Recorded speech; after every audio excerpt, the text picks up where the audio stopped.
So last lecture में हम लोगों ने सेंसर और एक्चुएटर के बारे में जाना था। सेंसर के काफी डीप नॉलेज हम लोगों ने लिया था, डिफरेंट डिफरेंट क्लासिफिकेशंस देखे थे, जिसमें active, passive, contact, non contact और भी सारे टाइप्स हम लोगों ने देखा था और डिस्कस किया था काफी अच्छे से। फिर एग्जांपल्स भी हम लोगों ने देखा था टेम्परेचर सेंसर्स और भी अदर सेंसर्स के बारे में। तो इस लेक्चर में हम लोग जानेंगे डेवलपमेंट बोर्ड्स के बारे में। आपके सिलेबस में डायरेक्टली मेंशन है डेवलपमेंट बोर्ड। तो डेवलपमेंट बोर्ड क्या होता है? देखिए, आपको मैं एक फिगर पे ले चलता हूं। देखिए, आपको ये फिगर दिख रहा होगा, मैं ये फिगर आपको गूगल से दिखा रहा हूं। ये फिगर दिख रहा होगा, इसमें ये सारे जो आपको आईओटी में डिवाइसेस दिख रहे हैं, ये रेदर आर्डिनो हो या आपका ESP32 हो या नैनो हो, तो ये सारे जो डिवाइसेस हैं ये सारे आपके डेवलपमेंट बोर्ड पे बने हुए हैं। देखिए, डेवलपमेंट बोर्ड में क्या, ये जो ग्रीन वाली पट्टी दिख रही है आपको, ये ग्रीन वाला बोर्ड जो दिख रहा है, मैं आपको अदर्स इमेज से दिखाना चाहूंगा। ये इस इमेज में देखिए आप, इस इमेज में जो आपको ये ग्रीन वाली बोर्ड दिख रही है, यही है आपकी डेवलपमेंट बोर्ड। ठीक है, ये डेवलपमेंट बोर्ड ये कैसे बनती है, इसकी मैन्युफैक्चरिंग की बात करें तो एक्चुअली ये एक नॉर्मल सा बोर्ड होता है। ठीक है, इस पे ये जो भी चीजें कनेक्शन है ये प्रिंट की जाती है 3D मॉडल से।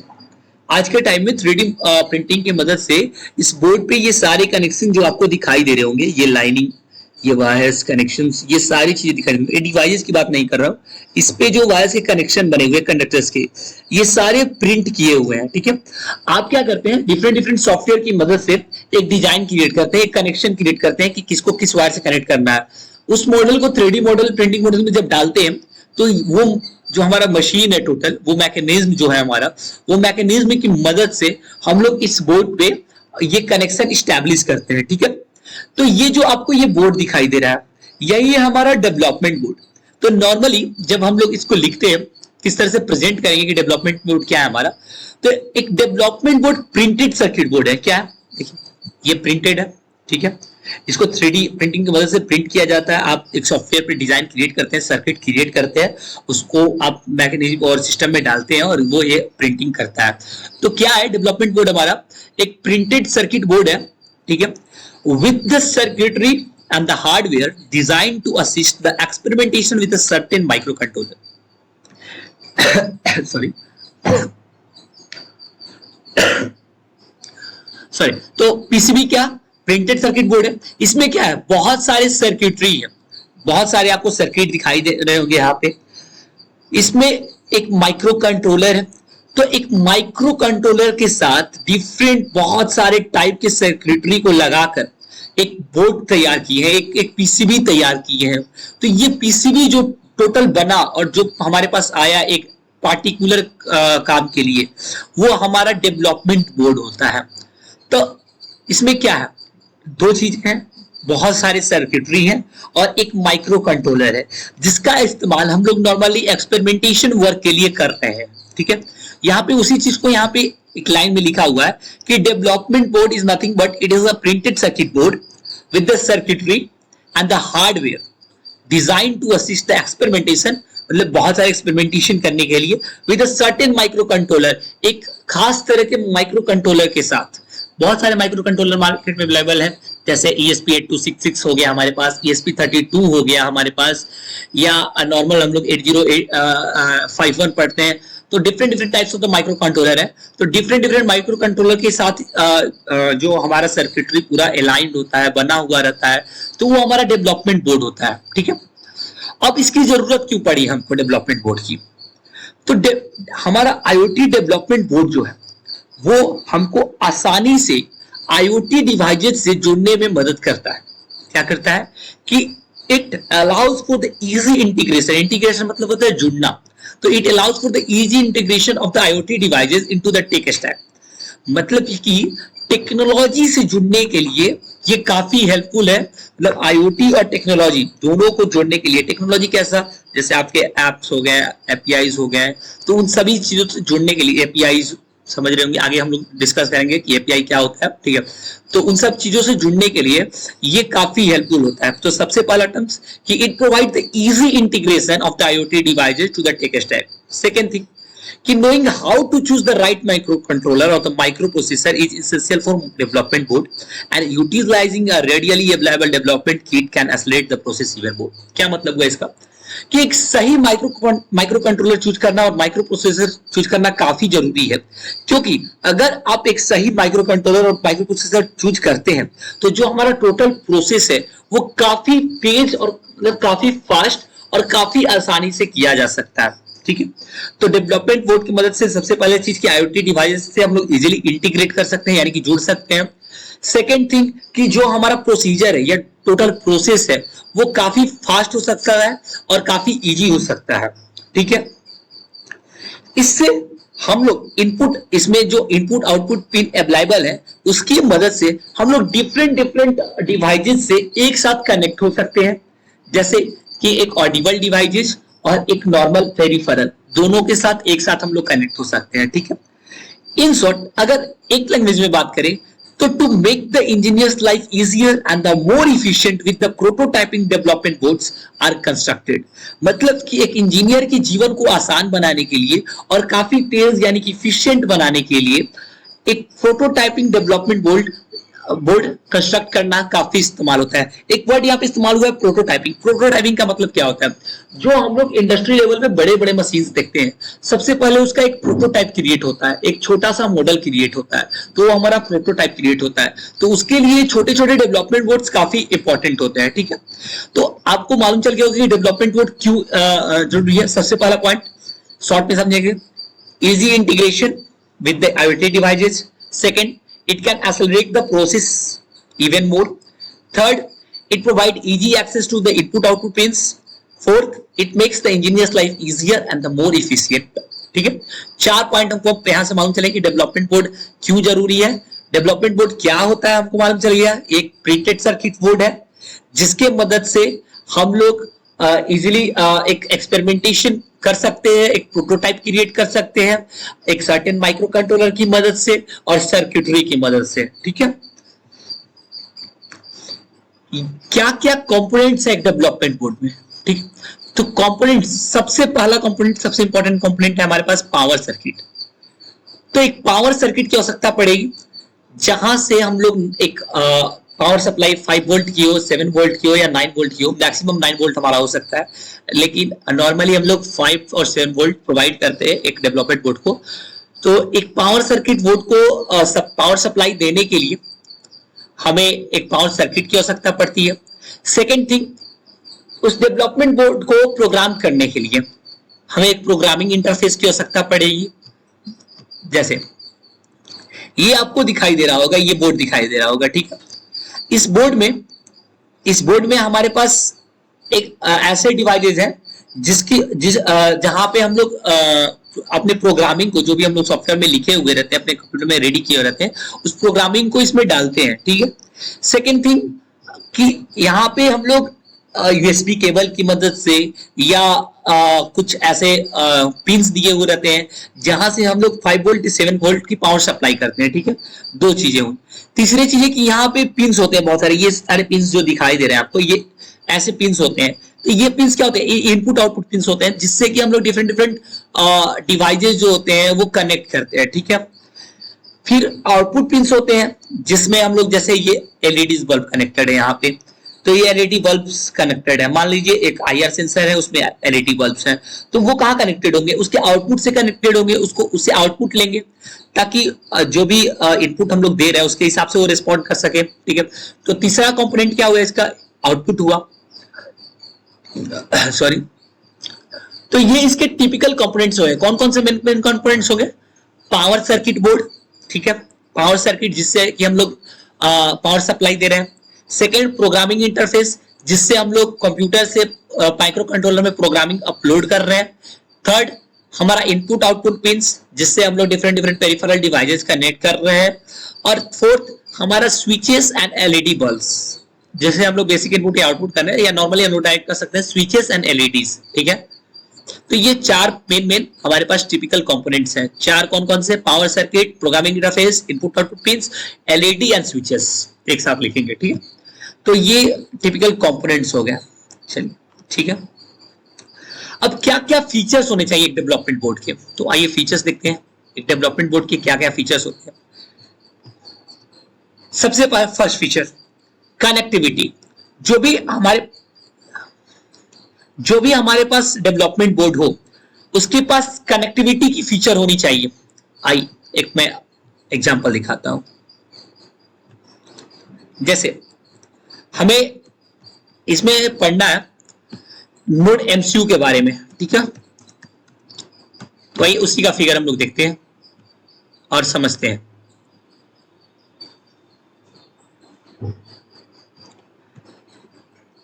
चलिए लेट्स टेक अ पिक्चर। कोई भी एक तस्वीर ले लेते हैं, जैसे मैंने ये तस्वीर लिया। It's taking time so don't worry. मैं आपको दिखा देता हूं, यहां पे फिगर होगा नोड एमसीयू का। हाँ जैसे ये देख लीजिए, ये इस पे यही लीजिए ESP32, ये एक तरह का माइक्रो कंट्रोलर डेवलपमेंट बोर्ड है, ठीक है। यहां पर ये आपको ये दिखाई दे रहा होगा, ये हमारा क्या है, ये वाईफाई मॉड्यूले है। क्या है, वाईफाई मॉड्यूले। ये वाईफाई मॉड्यूले क्या प्रोवाइड करता है, ये आपको जो कंप्यूटर है या लैपटॉप है या कोई अनदर डिवाइसेज है उसके साथ वाईफाई कनेक्शन की फैसिलिटी प्रोवाइड करता है। ये जो आपको दिखाई दे रही है, ये व्हाइट बोर्ड जो आपको दिखाई दे रही है, ये हमारा वाईफाई मॉड्यूले है। ये सारे डिवाइसेज में होते हैं, ठीक है। किसी में वाईफाई मॉड्यूले होगा, किसी में ब्लूटूथ लो एनर्जी डिवाइसेज होगा। जो भी हम लोगों ने कम्युनिकेशन प्रोटोकॉल पढ़ा है उसमें से कोई ना कोई एक प्रोटोकॉल डिवाइस हमारा इसमें इस्तेमाल होगा ही होगा, कोई भी डेवलपमेंट बोर्ड में। तो सबसे पहला पॉइंट क्या है कि जो भी हमारा डेवलपमेंट बोर्ड हो उसके पास कनेक्टिविटी की फीचर होनी चाहिए। अदर वो ब्लूटूथ की फीचर हो और वो इथरनेट हो, वाईफाई हो, कुछ भी हो, ठीक है। Second thing scalability. स्केलेबिलिटी क्या कि अगर फ्यूचर में हम चाहते हैं कि इसमें कोई मतलब एक और डिवाइसेस ऐड कर दें, जैसे ये है, ठीक है, ये बोर्ड है। इस बोर्ड में पहले हम लोगों ने दो कोई माउस और कीबोर्ड कनेक्ट करके रखा है, और फ्यूचर में चाहते हैं कि हम इससे प्रिंटर या कोई और डिवाइसेस ऐड करना चाहें, तो उसके पास वो फैसिलिटी अवेलेबल होनी चाहिए कि हम लोग फ्यूचर में इसके साथ नए डिवाइसेस को ऐड कर सके और इसको स्केलेबल बना सके, मतलब इसको बढ़ा सके, इसके फीचर्स को इनहेंस कर सके, ठीक है। तो स्केलेबिलिटी का मतलब क्या होता है कि इसमें हम लोग भविष्य में मोर ज्यादा फंक्शंस को ऐड कर सके, ठीक है। Third thing peripheral support. Peripheral support का मतलब क्या हुआ कि हम लोग को जो भी डेवलपमेंट बोर्ड है उसमें ऐसे ऐसे मतलब पिन्स होने चाहिए जिससे कि हम लोग यूएसबी कनेक्शन मिल सके, HDMI कनेक्शन मिल सके। जैसे जैसे ये देखिए इसमें ये जो पिन्स लगे हुए, देखिए यहां से हम लोग ये जो पिन्स है इसमें HDMI कनेक्शन कर सकते हैं, USB केबल का कनेक्शन कर सकते हैं। तो मतलब USB कनेक्शन की मदद से हम लोग HDMI की मदद से प्रिंटर कनेक्ट कर सकते हैं।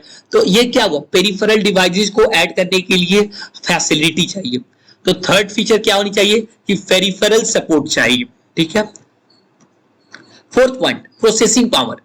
तो जो भी हमारा IoT डेवलपमेंट बोर्ड है उसकी प्रोसेसिंग पावर बेटर होनी चाहिए, और वो कौन डिसाइड करता है, हमारा CPU डिसाइड करता है, हमारा CPLD डिसाइड करता है, FPGA डिसाइड करता है, ठीक है। ये सब क्या है, ये सब प्रोसेसर है, और ये सब प्रोसेसर उसके प्रोसेसिंग पावर को डिसाइड करते हैं। तो हमारे पास जो भी IoT डेवलपमेंट बोर्ड होना चाहिए उसकी प्रोसेसिंग पावर बहुत बेहतरीन होनी चाहिए, ठीक है।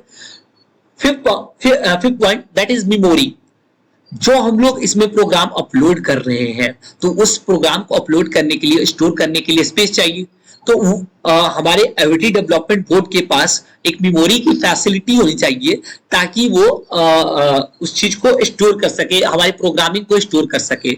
तो क्या क्या मेन फीचर्स होनी चाहिए IoT डेवलपमेंट बोर्ड की। सबसे पहली चीज कनेक्टिविटी की फीचर्स होनी चाहिए।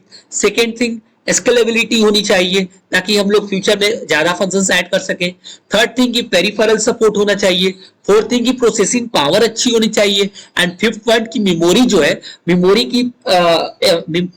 की फैसिलिटी होनी चाहिए ताकि हम लोग अपने प्रोग्रामिंग को उसमें स्टोर कर सके, ठीक है। आगे हम लोग देखते हैं कि IoT जो हम लोग के पास डेवलपमेंट बोर्ड्स है उसके कितने टाइप्स हैं। तो mainly there are the 3 types of the IoT development boards.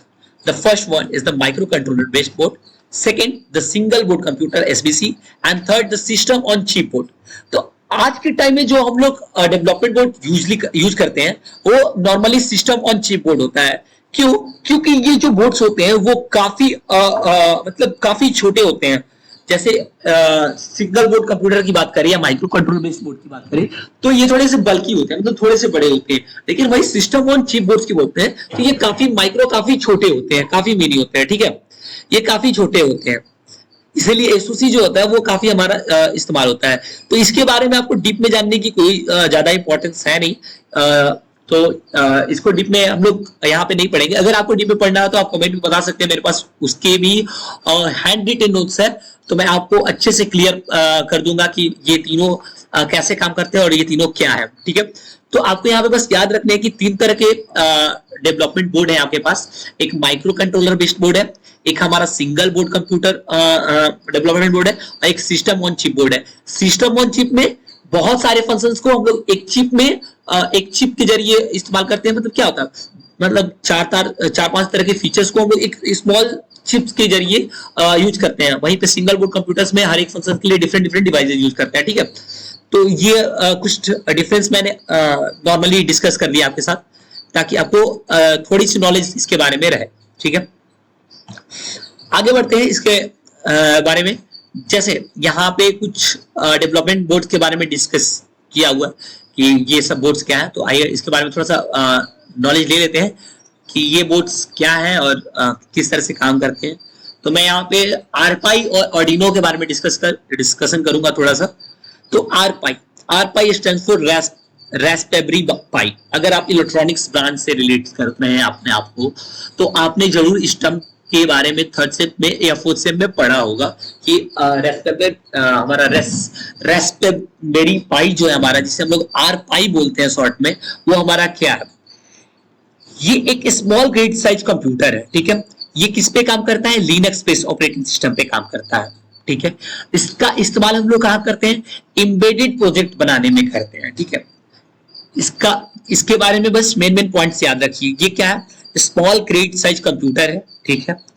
ये लिनक्स बेस्ड ऑपरेटिंग सिस्टम पे काम करता है और ये एम्बेडेड प्रोजेक्ट्स बनाने के लिए काफी बेहतरीन है। इसकी मदद से हम लोग आसानी से मॉनिटर, कंप्यूटर और टीवी से कनेक्शन एस्टैब्लिश कर सकते हैं, ठीक है। तो ये मेन पॉइंट्स इसके बारे में। इसके फीचर्स देख लीजिए।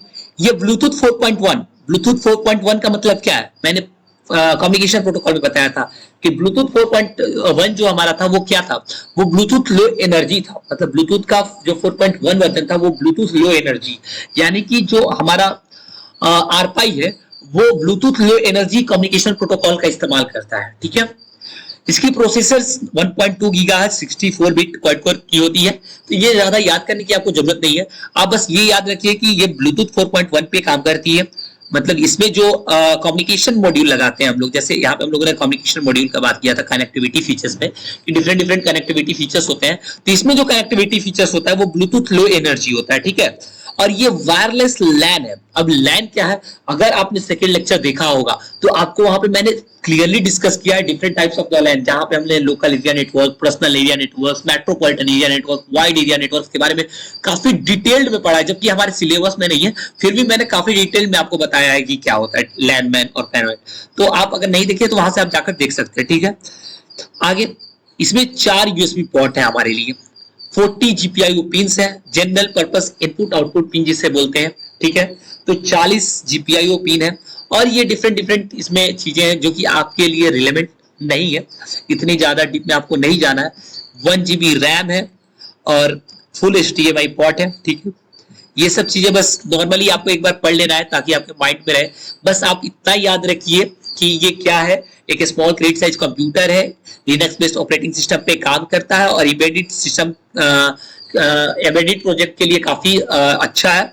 और इसकी मदद से हम लोग मॉनिटर, कंप्यूटर, टीवी सभी को इजीली कनेक्ट कर सकते हैं, ठीक है।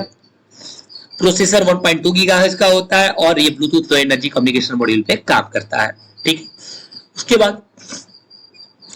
उसके बाद हम लोग डिस्कस करेंगे आर्डिनो नैनो। जैसे यहाँ पे आर्डिनो नैनो मैं ले लेता हूँ, ठीक है। तो आर्डिनो नैनो की बात करें तो ये डुअल प्रोसेसर डिवाइस है। ये काफी वाइड स्प्रेड यूज, मतलब ये काफी फेमस है, काफी सबसे फेमस डेवलपमेंट बोर्ड की बात करें तो आर्डिनो यूनो या आर्डिनो नैनो, ये दो जो डेवलपमेंट बोर्ड है ये काफी फेमस डेवलपमेंट बोर्ड है, क्योंकि ये मल्टीपल प्रोजेक्ट्स में इस्तेमाल किए जा सकते हैं, ठीक है। मल्टीपल प्रोजेक्ट्स में इस्तेमाल किए सकते हैं। तो Arduino Nano जो है हमारा एक डुअल पर्पस डिवाइस है जो कि एक्सपेरिमेंटेशन के लिए काफी परफेक्ट है माना जाता है, ठीक है। लो कॉस्ट सॉल्यूशन है हमारे लिए और ये वाईफाई मॉड्यूल पे काम करता है। जैसे हमारा आरपाई की बात करें तो वो हमारा काम करता था ब्लूटूथ लो एनर्जी मॉड्यूल पे, ठीक है। वहीं पे हमारा Arduino Nano या Arduino Uno की बात करें तो ये हमारा वाईफाई कनेक्टिविटी पे बेस्ड होता है, ठीक है। इसकी फीचर्स की बात करें तो इसमें 14 डिजिटल इनपुट आउटपुट पिंस होते हैं और 8 एनालॉग इनपुट पिंस होते हैं, ठीक है। इसका प्रोसेसर ARM Cortex होता है, ठीक है। बस इतनी जानना आपके लिए काफी होगा मेरे हिसाब से। अगर आपको इसको ज्यादा पढ़ना है तो आप स्क्रीनशॉट ले लीजिएगा और इसको पढ़ लीजिएगा। चलिए, तो अभी तक हम लोगों ने डिस्कस किया कि डेवलपमेंट बोर्ड क्या होता है और डेवलपमेंट बोर्ड्स के क्यों जरूरत है हमें और डेवलपमेंट बोर्ड्स के फीचर्स क्या है और डेवलपमेंट बोर्ड्स के कुछ कुछ एग्जांपल्स हम लोगों ने देखा जिसमें Arduino Uno, Arduino Nano और हम लोगों ने आरपाई को देखा, जहां पे हम लोग को मुझे उम्मीद है कि आपको काफी हद तक वो सारी चीजें क्लियर हो गई होंगी। तो आगे हम लोग बढ़ेंगे वायरलेस नेटवर्क पे। वायरलेस नेटवर्क क्या होता है? एक ऐसा नेटवर्क जिसमें हम लोग वायर का इस्तेमाल नहीं करते हैं। अगर बचपन के डिफिनेशंस के ऊपर है तो क्या, एक ऐसा नेटवर्क जिसमें हम लोग वायर का इस्तेमाल नहीं करते हैं, ठीक है। अब यहाँ पे क्या मतलब हुआ वायरलेस नेटवर्क का? हम लोग दो डिवाइसेस या दो सेंसर्स या एक डिवाइसेस एक सेंसर या एक डिवाइसेस एक IoT प्लेटफॉर्म्स, इन सभी के बीच कनेक्शन बैठाते हैं विदाउट यूजिंग वायर, ठीक है। जैसे हम अपने फोन्स के सेलुलर नेटवर्क की बात करें तो सेलुलर नेटवर्क की बात करें तो वहां पे क्या होता है, ये एक वायरलेस नेटवर्क स्टैब्लिश है हमारे टावर और हमारे फोन से या टावर या सैटेलाइट से। तो इनके बीच कैसा नेटवर्क है? वायरलेस नेटवर्क है, कोई वायर नहीं लगा हुआ है इनके बीच, ठीक है। तो ये नेटवर्क जो है वायरलेस नेटवर्क है। या लैन या पैन नेटवर्क की बात करें, लोकल और पर्सनल एरिया नेटवर्क की बात करें, जैसे हम लोग इथरनेट घर में लगवाते हैं, वाईफाई घर में लगवाते हैं, तो ठीक है वाईफाई वायर्ड आता है उधर से, ठीक है। लेकिन जब लैन लोकल एरिया के लिए लगवाते हैं या पर्सनल के लिए लगवाते हैं इथरनेट, तो वहां पे हम लोग क्या करते हैं, वहां पे विदाउट वायर यूजिंग वायर हम लोग उसका इस्तेमाल करते हैं। या LPWAN low power wide area network की बात करें, मैंने इसको भी सेकंड चैप्टर में काफी अच्छे से डिस्कस किया है, ठीक है। मेश नेटवर्क की बात करें तो ये सभी हमारे कैसे हैं, वायरलेस नेटवर्क है, ठीक है। सेलुलर नेटवर्क हमारे मोबाइल फोन में हम लोग देख सकते हैं सेलुलर नेटवर्क को। ये कैसे किस टाइप के नेटवर्क है, लॉन्ग रेंज नेटवर्क है, मतलब इसको हम लोग लॉन्ग रेंज के लिए इस्तेमाल कर सकते हैं क्योंकि फोन हमारा कहीं भी रहे कहीं भी हम इसका इस्तेमाल कर सकते हैं और इसको लो पावर हाई पावर की आवश्यकता होती है और हाई एनर्जी की आवश्यकता होती है, ठीक है। In the comparison of the others, in the comparison of the others, ठीक है। LT, इसमें दो स्पेशल सेलुलर नेटवर्क है, LT और NB-IoT। LT आप अपने फोन में देखते होंगे एक नेटवर्क के बगल में शो होता होगा volt LT।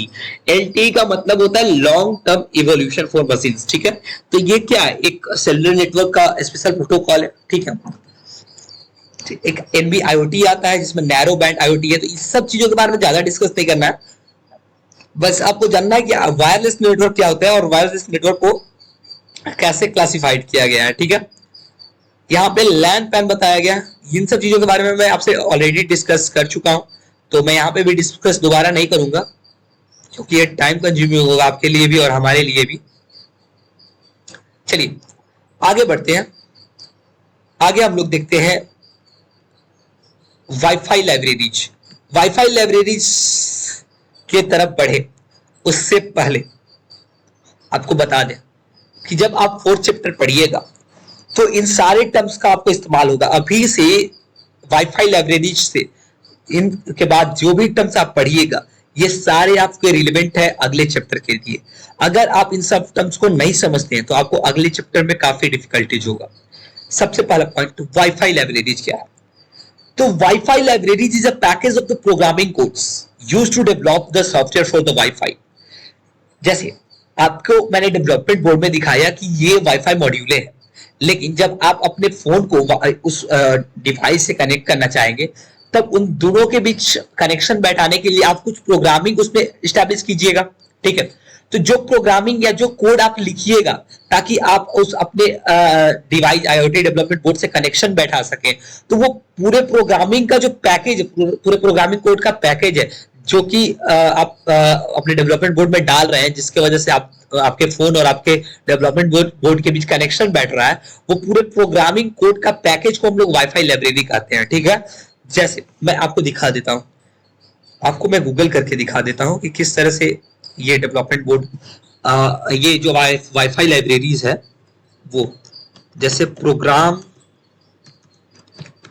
Code for wifi connection in Arduino। ठीक है, मैं यहां पे सिंपली सर्च करता हूं।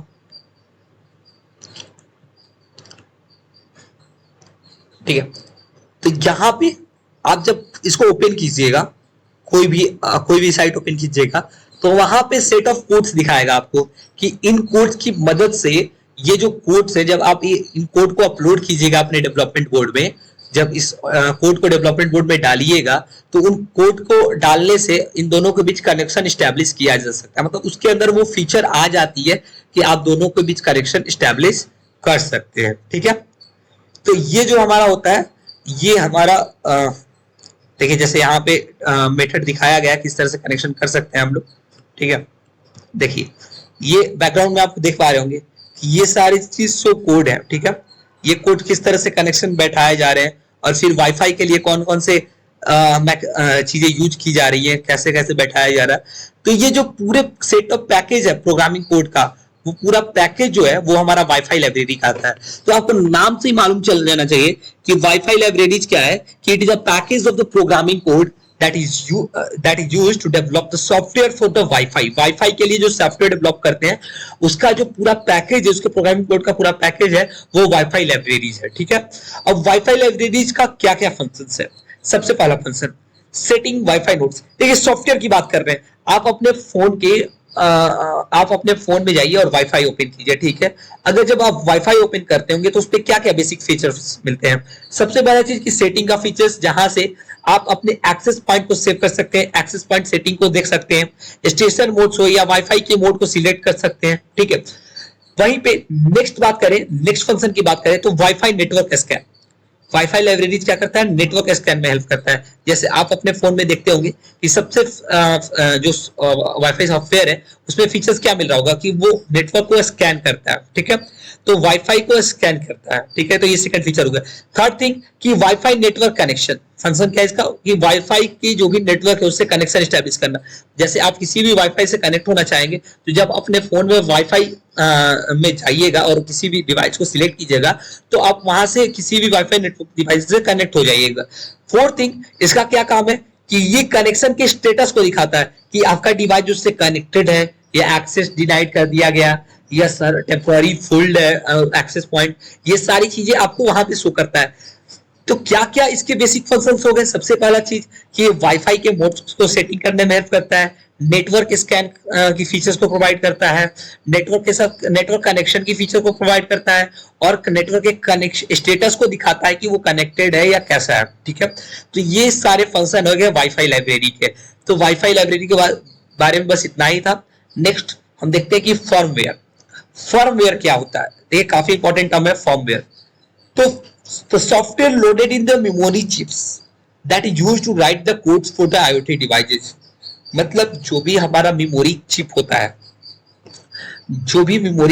है, उसमें जो हम लोग सॉफ्टवेयर को अपलोड करते हैं ताकि आईओटी डिवाइसेस से कनेक्शन करें या आईओटी डिवाइसेस में कोई फंक्शन रन करें। जैसे आप ह्यूमिडिटी सेंसर है, ह्यूमिडिटी सेंसर में काम करना चाहते हैं, तो उसके लिए आप सेट ऑफ कोड्स लिखिएगा, तो सेट ऑफ कोड्स जिस मेमोरी में डालिएगा, ठीक है, तो उस मेमोरी में गया।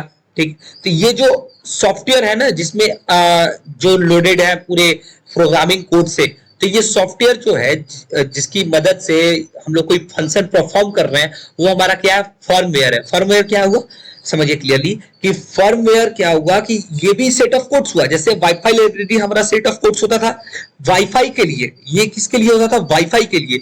और फर्मवेयर क्या हुआ, किसी भी आईओटी डिवाइसेस के किसी भी फंक्शन के लिए, जैसे टेम्परेचर नापने के लिए जो कोड है, ह्यूमिडिटी नापने के लिए अलग कोड है, तो वो सब जो कोड्स हैं और कोई सॉफ्टवेयर जो डिजाइन किया गया है, वो हमारा क्या हुआ, फर्मवेयर हुआ। Different types of the firmware आते हैं हमारे पास, AT firmware, node MCU firmware, Arduino IDE firmware, Python firmware. तो एटी फॉर्मवेयर के बारे में ज्यादा डिस्कस नहीं करेंगे। नोड एमसीयू जो कि हमको लुआ लैंग्वेज का इस्तेमाल करता है। लुआ क्या है? एक लैंग्वेज है, प्रोग्रामिंग लैंग्वेज है। या नोड एमसीयू सी सी प्लस प्लस पे भी काम करता है, लेकिन मेनली लुआ लैंग्वेज पे काम करता है। ये एमसीयू क्वेश्चन के लिए काफी इंपॉर्टेंट है कि नोड एमसीयू काफी सिलेबस में भी है, तो आपको ये याद रखना होगा कि नोड एमसीयू किस लैंग्वेज पे काम करता है, तो लुआ लैंग्वेज पे काम करता है। ठीक है, लुआ लैंग्वेज पे नोड एमसीयू हमारा काम करता है। नेक्स्ट है हमारा आर्डिनो आईडी। ये भी काफी इंपॉर्टेंट है, ये भी MCQ question point of view से काफी इंपॉर्टेंट है। तो ये किस किस लैंग्वेज कोडिंग किया जाता है? तो ये सी और सी प्लस प्लस में इसमें जो कोड्स होते हैं ये लिखे हुए रहते हैं। और माइक्रो पाइथन में हमारा पाइथन के प्रोग्रामिंग लैंग्वेज में हमारा कोडिंग होता है। ठीक है, जैसे यहाँ पे एक एग्जांपल दिया हुआ है किस तरह से कोडिंग लिखे हुए रहते हैं। जैसे वाईफाई लाइब्रेरी के लिए लिया हुआ हैशटैग इंक्लूड वाईफाई एज। ठीक है, तो इस तरह के कोड्स इस्तेमाल किए जाते हैं। नेक्स्ट है हमारे पास नोड एमसीयू।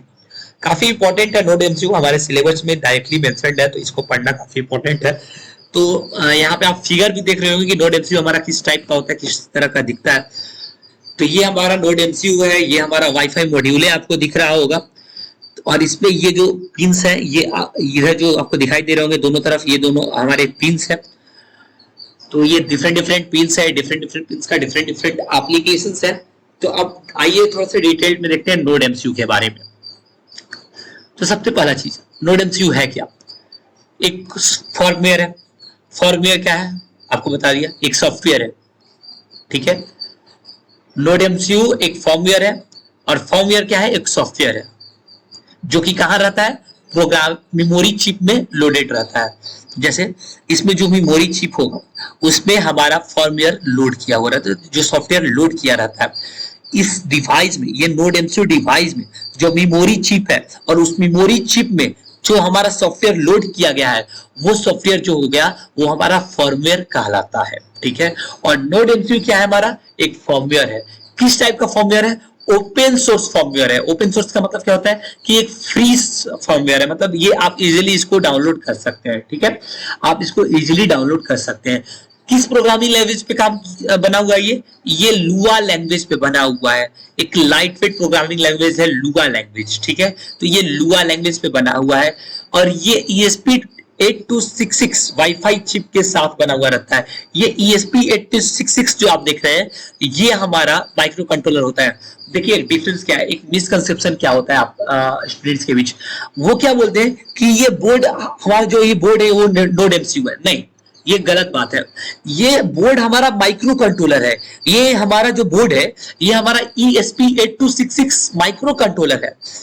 इसको नोड एमसीयू इसलिए बोलते हैं क्योंकि इसकी मेमोरी चिप में जो हम लोगों ने फॉर्मवेयर डाउनलोड किया है, यानी कि जो फॉर्मवेयर इंस्टॉल्ड किया है, वो हमारा नोड एमसीयू है। ठीक है, हम लोगों ने इसमें नोड एमसीयू फॉर्मवेयर इंस्टॉल किया है, that's why it is called node MCU. इसको हम लोग इसलिए नोड एमसीयू कहते हैं, इसलिए नहीं क्योंकि ये बोर्ड नोड एमसीयू है। ये बोर्ड हमारा माइक्रो कंट्रोलर है, ये हमारा ESP8266 माइक्रो कंट्रोलर है। ठीक है, तो ये मिसकंसेप्शन अपने अंदर नहीं रखना है कि ये board ESP8266 sorry node MCU है। ये बोर्ड माइक्रो कंट्रोलर है। इसके अंदर इसके मेमोरी चिप में जो हम लोगों ने सॉफ्टवेयर इंस्टॉल किया है, वो हमारा जो है वो हमारा नोड एमसीयू है। ठीक है, आगे इसके बारे में देखते हैं। Node MCU means node plus MCU. MCU stand for microcontroller unit. MCU का मतलब क्या हुआ? Microcontroller unit. It is designed by Espressif Systems. Espressif Systems क्या है? एक कंपनी का नाम है जिसने ESP8266 माइक्रो कंट्रोलर को डिजाइन और मैन्युफैक्चर किया है, और यही एक्सप्रेसिव सिस्टम कंपनी के नाम पर इसका नाम ESP पड़ा हुआ है। ठीक है, तो ये एक low cost wifi enabled IoT development kit है। ठीक है, इसका डिफरेंट डिफरेंट वर्जन है, ESP01 से लेके ESP12 तक, यहां तक कि इसके इनहेंस वर्जन भी आ चुके हैं, ESP12E जो कि ESP12 का इनहेंस वर्जन है। ठीक है, आगे हम लोग देखते हैं कि basic features of the node MCU. Node MCU के बेसिक फीचर्स क्या क्या है? तो इसमें 16 डिजिटल इनपुट आउटपुट पिंस है। ठीक है, ये पिंस क्या है? PWM इनेबल्ड है, मतलब पल्स विथ मॉड्यूलेशन इनेबल्ड है। इसकी मदद से हम लोग पल्स के विड्थ को मॉड्यूलेट कर सकते हैं। ठीक है, ये टर्म्स थोड़े से डिफिकल्ट है, इनको समझना आपको आपके लिए डिफिकल्ट पड़ सकता है। अगर आप इलेक्ट्रिकल और इलेक्ट्रॉनिक स्ट्रीम से बिलोंग करते हैं तो तब तो काफी इजी होगा आपके लिए, क्योंकि आप लोगों ने जब माइक्रो कंट्रोलर माइक्रो प्रोसेसर पढ़ लिया है तो ये काफी इजी चीजें हैं समझना। तो इसमें 16 डिजिटल इनपुट आउटपुट पिन है और एक एनालॉग इनपुट पिन है। ठीक है, तो इसमें टोटल 17 पिन होते हैं, जिसमें 16 डिजिटल पिन है और एक हमारा एनालॉग इनपुट पिन है। ठीक है, फिर इसमें एसपीआई होते हैं जो कि सीरियल प्रोग्रामिंग इंटरफेस है। I2C है, इंटर इंटीग्रेटेड सर्किट है। UART है, यूनिवर्सल एसिंक्रोनस रिसीवर ट्रांसमीटर जिसको बोलते हैं। ठीक है, तो ये सब चीजें हैं। फिर EEPROM है, मतलब electrically erasable program read only memory. ये क्या है? एक मेमोरी है। फ्लैश मेमोरी है, ये फ्लैश मेमोरी 4 MB का होता है। फ्लैश मेमोरी क्या है? ये हमारा एक परमानेंट मेमोरी है। ठीक है, SRAM हमारा स्टैटिक रैंडम एक्सेस मेमोरी है, जो कि हमारा इसमें एक टेम्पोररी मेमोरी का काम करता है।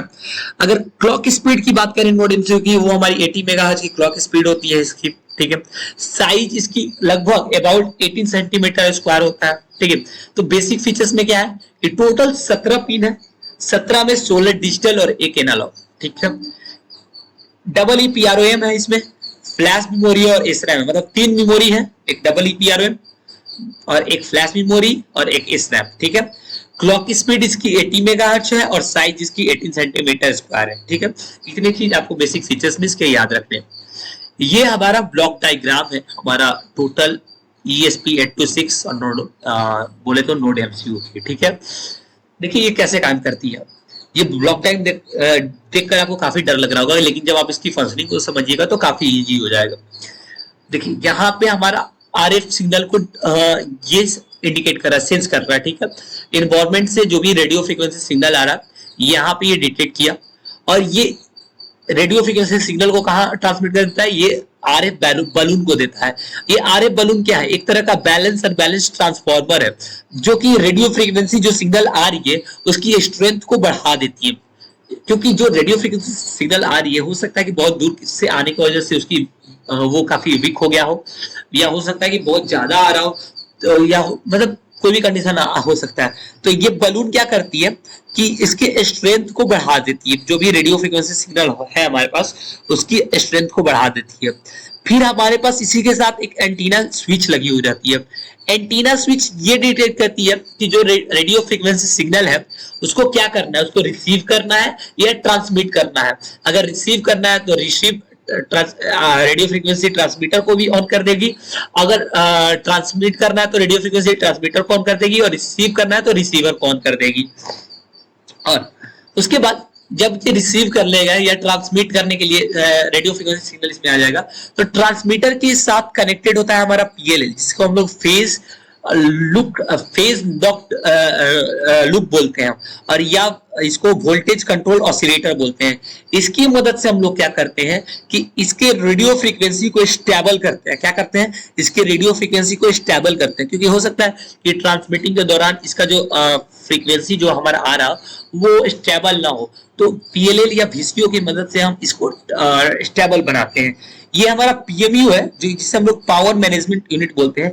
इसके मदद से हम लोग इस सबको पावर प्रोवाइड करते हैं। हमारा एनालॉग वाईफाई ब्लॉक हो गया या डिजिटल ब्लॉक हो गया, इन सबको हम लोग PMU की मदद से पावर प्रोवाइड करते हैं। ठीक है, तो इधर से हमारा रेडियो फ्रीक्वेंसी सिग्नल आया, बलून में हम लोगों ने इसका स्ट्रेंथ बढ़ाया, एंटीना स्विच की मदद से हम लोगों को ये पता चला कि रिसीव करना है कि ट्रांसमिट करना है।